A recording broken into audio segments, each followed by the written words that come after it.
என்னண்ணே பண்ணிட்டு இருக்கா? ஆம்பளோட நிலைமையே தான்டா. கல்யாணம் பண்ணி வீட்டில் இருந்தாலும் இதே வேலை தான் பார்த்துக்கிட்டு இருந்தேன். அன்னைக்கு வெளியூருக்கு வந்தாலும் இதே வேலையை நான் தான் பார்த்துக்கிட்டு இருக்கேன்.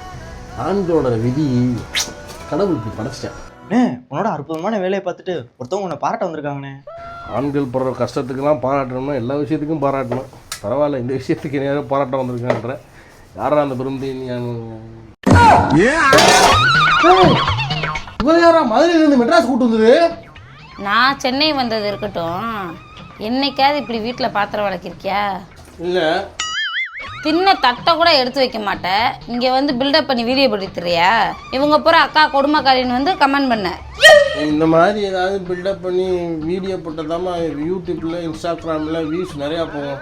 இப்படி தாம்மா கொள்ள போய் ஊரே மாற்றிக்கிறியா? பாத்திரம் விளக்குனதெல்லாம் போதும், நீ மரியாதையாக மதுரை கிளம்பு. நீ சென்னையில் இருந்ததெல்லாம் போதும். இங்கே வந்தாலும் நிம்மதியாக இருக்கலாம். ஊரில் இருந்து கூட்டு அடி வாங்கி வரீங்க.